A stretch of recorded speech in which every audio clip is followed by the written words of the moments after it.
Good morning. I was gonna share with you a what sold video. Um, Interesting sales this week. Today. I had a decent weekend. I had a decent week so far. This is Thursday, and these sales are from. I ship every day in the morning. First thing I do. So these are all from yesterday morning. But interesting things. Some things I've bought recently. Some things I've had for quite a while actually. And so I'm always glad when I sell stuff that's sat around, and I'm glad whenever I sell stuff that's I bought, because that means I bought well. But I have a garage full of stuff that sits around, so that's generally more what happens. So the first thing I want to show you is I like buying stuff like this. It's a little difficult to ship, but usually the profit makes it make sense.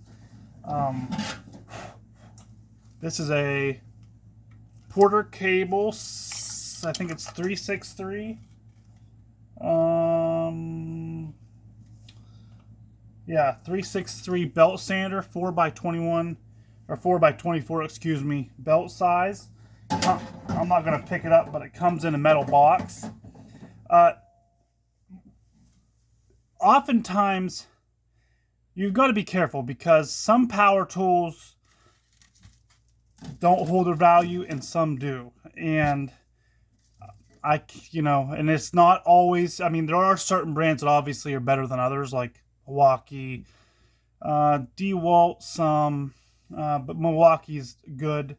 Porter Cable's good, but there's like a sweet spot there of when they still made really good quality tools. That would be this belt sander. And then when they bridged over into a lot of these tools kind of went, I'm not sure what to call it, but they stopped making as good a quality tools. But this was a good quality belt sander, and I'm guessing it's from the 90s. That's my guess. It comes in a metal case, which kind of makes me think it's the 90s. I don't know that for sure, but I know I paid $10 for it, and it sold for $125. And that actually, they got a decent deal. It could have actually, if I would have waited, I probably could have got a little bit more for it. Not a lot more, but a little bit more. So that was a good sale. Interesting sale, not because of what they are, just because of circumstance. It's a pair of, if I can say this right, Sandro Moschini. Really good quality shoe. You could, if you know shoes, it's a good quality shoe. The fit is nice, the leather's nice, but it doesn't carry a big resale value for whatever reason. It hasn't gained a following over the years. And they're vintage shoes. They're not, new shoes. Only sold for $33, which they've been for sale for quite a while. I mean, I don't have an exact date on when they were listed, but it's been several years, I'm sure. But oftentimes I don't remember what I pay for things, but I do know these because it has a marker. I must have got these from a red, white, and blue thrift store, and I paid $4. Now I'm assuming that wasn't on sale. I'm assuming I paid full price, but $4 into $33, that's not bad.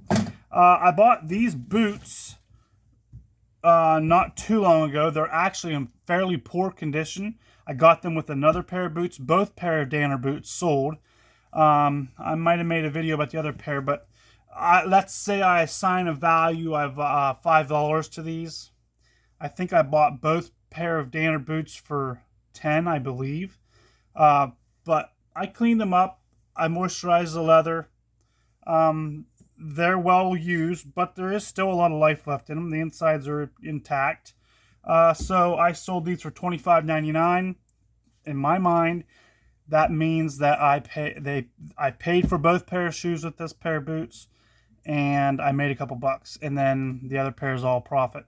Sometimes you got to do mental gymnastics to make yourself feel better about a $25 sale. But still, I made money, so I'm not complaining. This is a part of a HVAC huge lot I bought. in New York this midsummer. Hartle low voltage safety switch, sold for $11.69. Light, easy ship. Happy about that. This lamp, I know I remember paying $5 for. It's a leaded glass, metal base. I think it even had a name on it. Maybe not. It has a date, not a name. It's from 1972. Interesting pattern. I mean, it's not necessarily super unique, but interesting enough. And sold for $38.99. Paid $5 for it. Again, a little annoying to ship, but sometimes, I remember when I first started selling on eBay, it's interesting. You can find things that nobody wants to ship, oftentimes that are worth decent money. So, vacuums, some kitchen appliances, lamps. Oftentimes, you readily find those items because people like me now, we don't want to buy those items because it takes so much work to ship. It doesn't mean you can't make money. It doesn't mean it's not a good business plan. It's a lot of, and they're hard to shelf. They're hard to sit. I mean, you can see things in the background that are annoying to shelf. And so, I love selling things like this next one. Boom, boom, small. I love that because I can shelf it. It sits, and but anyhow, the lamp. A little annoying, but I made some money, and sometimes you have to bite the bullet and do a little shipping, and that's part of it. If you can see the top right there, I made sometime I'll show that rack. It slips totes into it. And then I have across here, I don't know how many suits I have for sale. Maybe it's in the hundreds. I don't know. Several hundred, maybe. But anyhow, I buy them not because they sell super fast, but because my return on investment is good. So if I buy a suit for $10 or less, and this is a good example of that because this is a Joe Save Bank suit, which is a lower bar of suit. I don't necessarily love. I mean, you could buy these all day, every day, probably, but it just takes a long time to sell them. But this I'm sure I paid 10 or less. I can't remember, but I wouldn't have paid more than 10 for it. It sold for $58.49. Again, it's bagged. It slips into a mailer. It's quick. Not necessarily an awesome thing because it does set, but the profit margin's there, and it's a long tail item that I'm willing to sit on. So that was an interesting sale. This is an Adidas Spain away jersey, 2016, size large. And it sold for $97.49. Now, I think I paid a little under $20 for this. I think I had a bunch of them. Was donated to one store in Pittsburgh, and I think I bought like 4 or 5 or 6 of them at once, and I used that store builds up credit when you spend money at it. So I think I had a 20% off discount at the time. So I paid anywhere between $15 and $20 for it. I can't exactly remember. It's been quite a while, but $97.49 slips right in a bag, ships out easy. If I could only find this every day, that's not life. Interesting find here is a Kiko, I think it's pronounced that way, pipe. It is lined with a certain kind of meerschaum leather, I think it's called. I bought a very large lot of pipes from a sale not too long ago. I think I spent $200 for it. I think I've already made my money back, and I have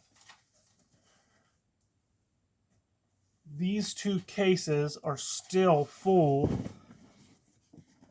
Oh yeah, I still probably have, this is just one case. And there's 2 cases. Now, they're not all nice. I'm going to have to bulk some of them together. But I've already of course, I listed the nice ones first. But I already have made my money back on those. And from now on, I've already made some profit. So everything I sell now is good. This sold for $58.49.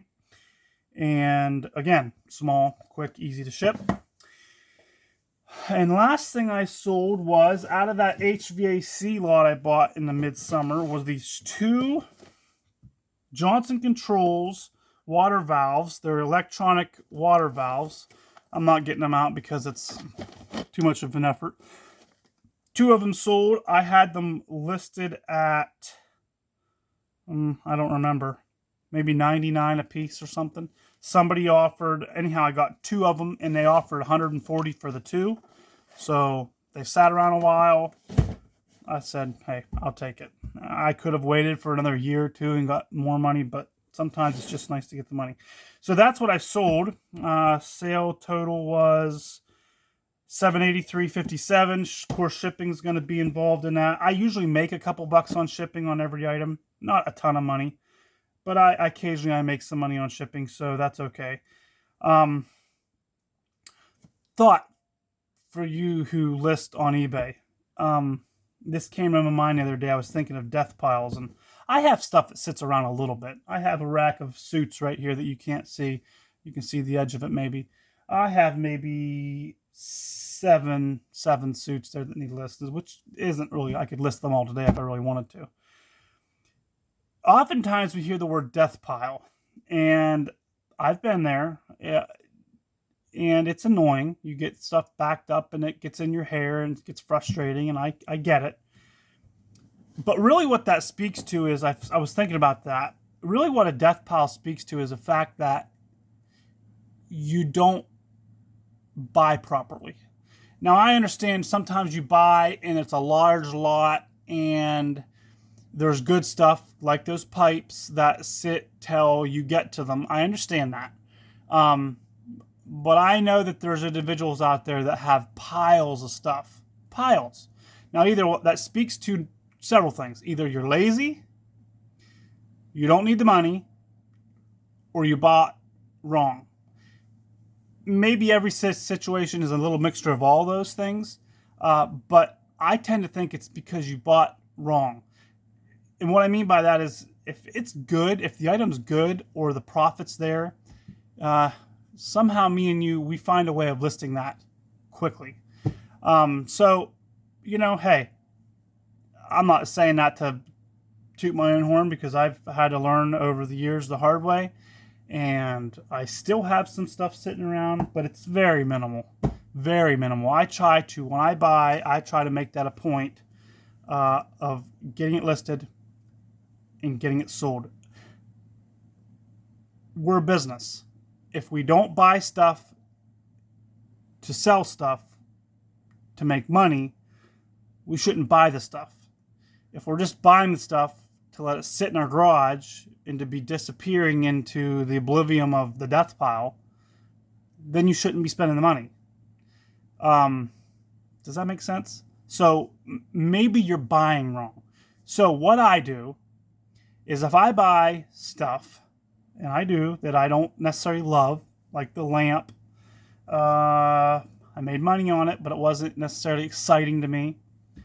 Oftentimes, I will list those items first. Not because they're going to make me the most money, but to avoid stuff getting clogged in the supply chain, so to speak. So, anyhow, just a word. May not affect you. You may think I'm stupid. You may disagree with me. That's okay. It doesn't matter to me. I'm telling you what works for me. And oftentimes when I have a death pile, it's because I bought wrong.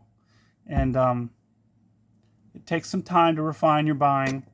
But I've over the years, I've gotten better at it. Still not perfect, but I've gotten better at it. And I don't have a bunch of death piles. I have a bunch of stuff for sale, which, a bunch. Stuff everywhere. If you got a word for shelving, I think I would win. But anyhow, that's what sold over the last day. And a couple thoughts there for you on death piles. Don't let stuff build up. Don't be lazy. Don't be lazy. Nobody's going to force you to work. You got to do it yourself. Make yourself work.